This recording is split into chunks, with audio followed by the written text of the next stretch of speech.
obviously drivers of economic development that bring companies in here is the cost of operation, the cost of utilities. So I'm a realist. This is going to go forward.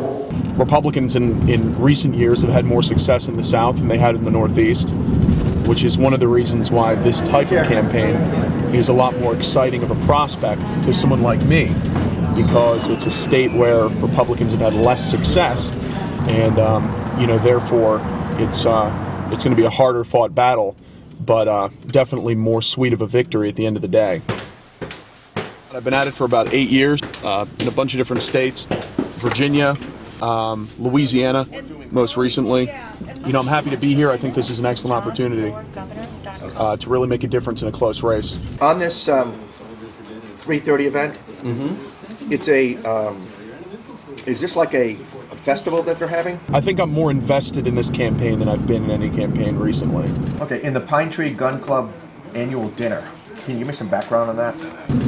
More invested personally in this campaign, more invested mentally in this campaign, and also after 7 or 8 years of being on the road,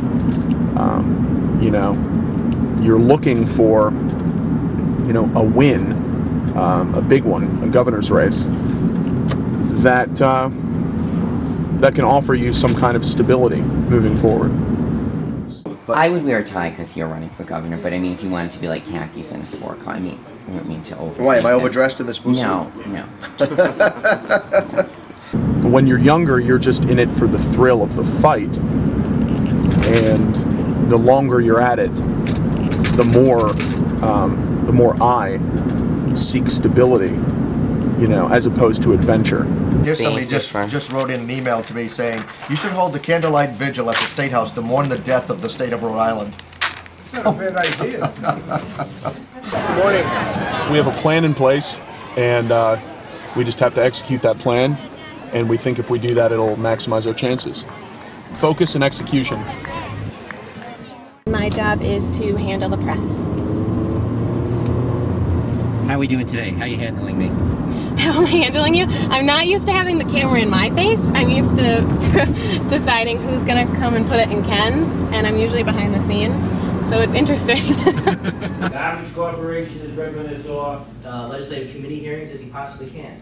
If he can't be there, I sent him time signals so that way he keeps his internal clock on schedule for how long he has to speak at each event. And then thirdly, so let's be smart about it. So, but am I going to be up? There's somebody on her team. Constantly texting, constantly emailing.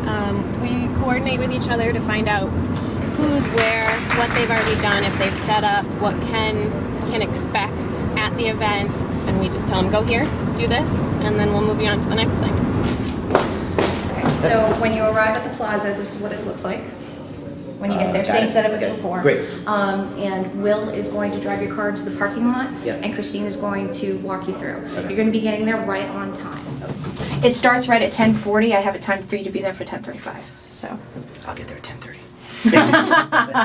No speeding. Well, there's 17 days left. Yeah. Gotta pack it in where we can. All right. So let's track for a minute. We have both John Robitaille and Ken Block with us. Where do you get a cutout of Frank Caprio and Nick Chafee? It's a secret. We use them in the filming of our commercials, and so they were props for that. And we had one of Mr. Lynch too, but he met with an untimely accident. I think I'm good at this job because I can take what Ken's message is and try to help him make it more accessible to a different audience. He has all of these ideas and he's very smart and he likes to explain them, and the majority of people don't care about the politics and they don't care about the real ideas.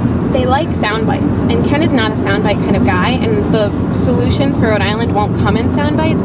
So I think the biggest challenge is trying to make him break down what he's saying so that the average Rhode Islander can understand.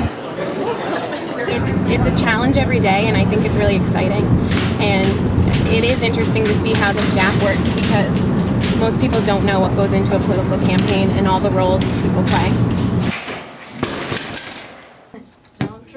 A lot of pressure.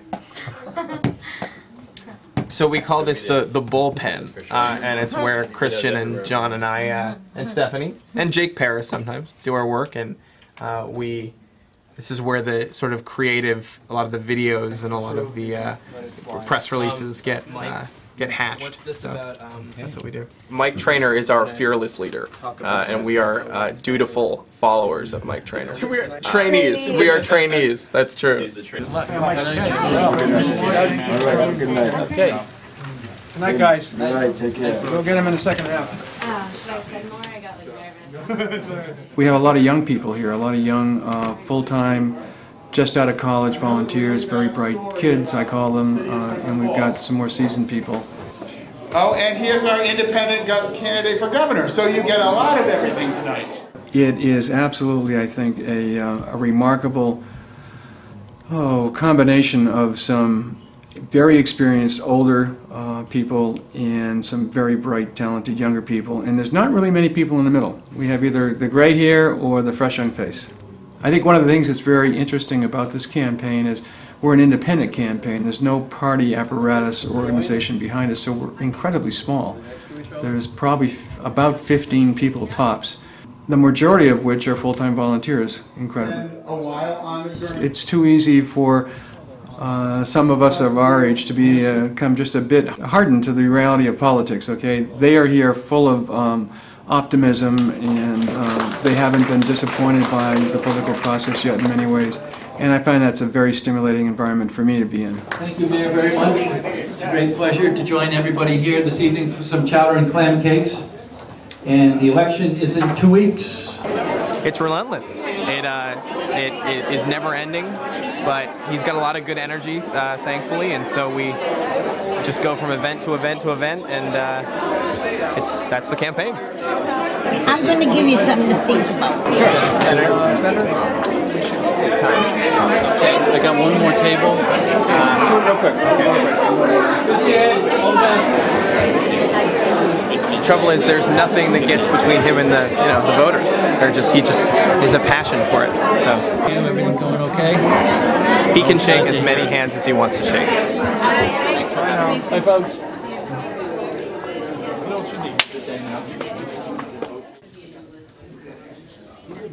I sit right in the middle of the office because people walk through and I think they look at me and think, just another kid volunteering on the campaign. They don't realize that I'm running the entire operation.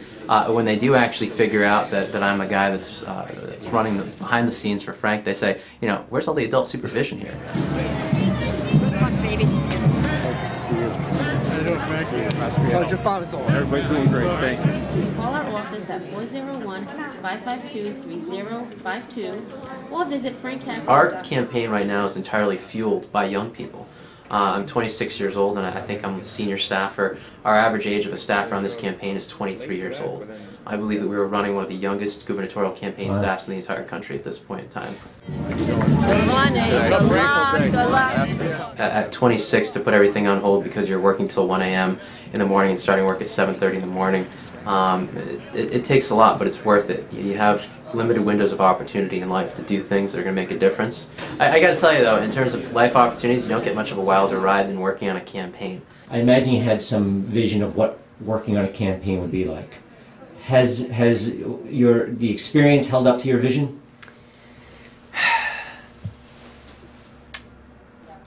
It's hard to say. I haven't really taken a lot of time to reflect because from 7 o'clock in the morning it's like being shot out of a cannon. I'm sure November 3rd I'll have a lot of time to think about that, but I think that I think you don't realize how the smallest details, how much time you spend on everything, and you come in at 8 o'clock in the morning and you look up at the clock and it's 9 o'clock at night and you're like, where'd the day go? Do you ever see yourself running for an office someday? I think anybody that works on a campaign that tells you that they wouldn't like to run for office someday would be lying.